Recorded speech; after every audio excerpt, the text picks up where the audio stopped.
Apa yang membuat seseorang berubah saat duduk di kursi kekuasaan?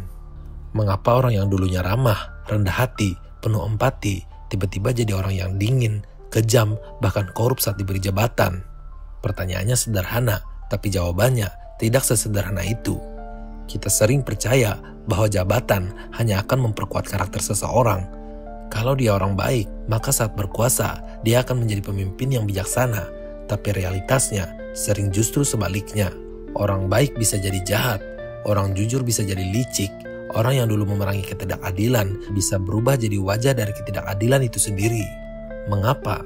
Karena kekuasaan tidak hanya memberi kuasa, ia juga merubah cara berpikir, ia mengubah jarak, ia mengubah rasa. Jika kita ingin melihat sifat asli manusia, kasih dia jabatan. Kutipan ini bukan hanya sekedar retorika, tapi kebenaran yang telah terbukti, bahkan lewat sains dan eksperimen psikologi. Hari ini, kita akan membongkar bagaimana kekuasaan bisa merusak karakter seseorang. Kita akan menelusuri teori power corrupts, membedah eksperimen terkenal Stanford Prison, dan melihat bagaimana empati bisa menghilang hanya karena seseorang merasa lebih tinggi dari yang lain.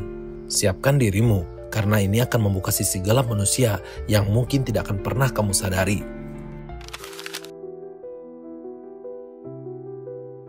Kita mulai dari satu kutipan klasik dari Lord Acton. Power tends to corrupt, and absolute power corrupts absolutely. Kekuasaan cenderung merusak, dan kekuasaan absolut merusak secara absolut. Tapi bagaimana bisa kekuasaan yang seharusnya digunakan untuk melindungi dan memimpin justru membuat seseorang kehilangan empati? Jawabannya, kekuasaan menciptakan jarak psikologis. Ketika seseorang memegang kekuasaan, ia mulai melihat dirinya di atas orang lain. Ia merasa lebih penting, lebih tahu, dan lebih layak. Empati yang seharusnya jadi jembatan antara manusia mulai terkikis. Seseorang yang berkuasa cenderung melihat bawahannya bukan sebagai manusia setara, tapi sebagai alat, objek, angka. Dan dalam kondisi itu, kebijakan bisa dibuat tanpa hati, keputusan bisa ditegakkan tanpa belas kasih, dan kekerasan bisa dibenarkan dengan satu kalimat, ini demi kebaikan bersama. Yang lebih parah, kekuasaan juga bisa menciptakan ilusi tak tersentuh. Orang yang berkuasa merasa kebal dari kritik, kebal dari konsekuensi.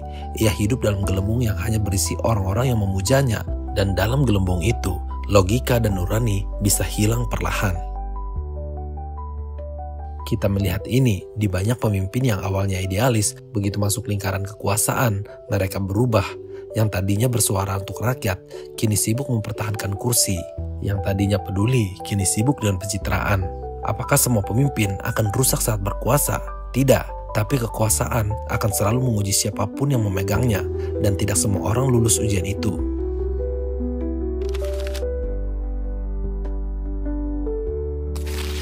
Tahun 1971, seorang psikolog bernama Philip Zimbardo melakukan sebuah eksperimen yang kini menjadi legenda, The Stanford Prison Experiment. Tujuannya sederhana, memahami bagaimana peran sosial dan kekuasaan bisa mempengaruhi perilaku manusia.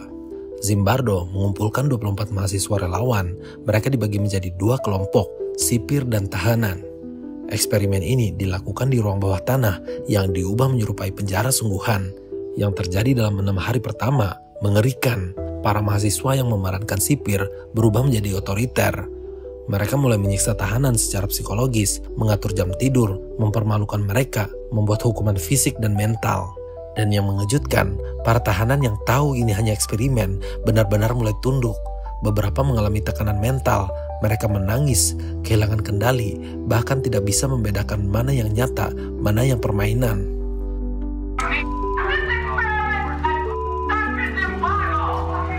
Eksperimen ini semula direncanakan berlangsung 14 hari, tapi dihentikan pada hari ke-6 karena dianggap terlalu berbahaya.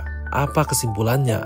Kekuasaan bisa merubah siapa saja, bahkan mahasiswa biasa yang sehat secara mental bisa berubah jadi kejam hanya karena diberi otoritas atas orang lain.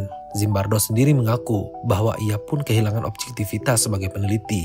Ia terlalu tenggelam dalam peran sebagai pengawas penjara, dan inilah yang disebut deindividuasi.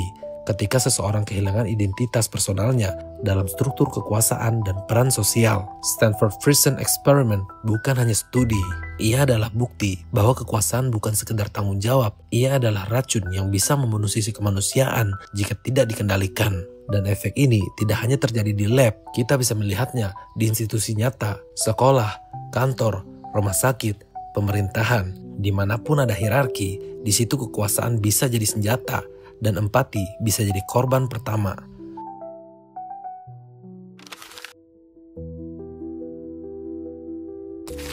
Lihat sejarah dunia, banyak pemimpin yang awalnya datang dengan janji perubahan, berakhir dengan tangan berlumur darah. Mereka tidak lahir sebagai diktator, mereka terpilih karena harapan rakyat, tapi kekuasaan perlahan mengubah cara mereka berpikir. Mereka tidak lagi melayani, mereka mulai mengendalikan. Contohnya, beberapa pemimpin besar dalam sejarah yang awalnya dielu-elukan karena semangat revolusioner, justru jadi simbol penindasan setelah lama memegang kekuasaan. Apakah ini karena niat buruk sejak awal? Tidak selalu. Banyak yang berubah karena sistem kekuasaan tidak memberi ruang untuk kritik. Ketika semua orang hanya berkata iya, ketika semua keputusan diikuti tanpa tanya, maka seseorang bisa merasa dirinya seperti dewa. Ia tidak lagi melihat rakyat sebagai manusia, tapi sebagai angka, sebagai statistik, sebagai alat untuk mempertahankan kekuasaannya. Dan ini bukan hanya terjadi di negara besar, di organisasi kecil, di komunitas, bahkan di lingkup rumah tangga. Ketika satu pihak memegang kuasa absolut tanpa pengawasan, abuse adalah resiko yang nyata.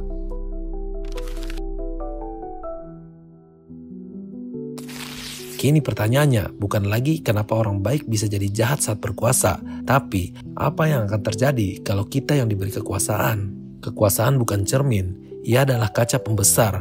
Ia memperbesar sifat asli seseorang, baik atau buruk. Dan di saat kita terlalu yakin bahwa kita tidak akan berubah, justru disitulah bahaya terbesar berada. Setiap manusia bisa berubah, dan kekuasaan adalah salah satu ujian paling berat bagi karakter. Jika hari ini kamu diberi kuasa, akankah kamu tetap jadi manusia yang sama, atau kamu akan lupa dan jadi versi terburuk dari dirimu sendiri?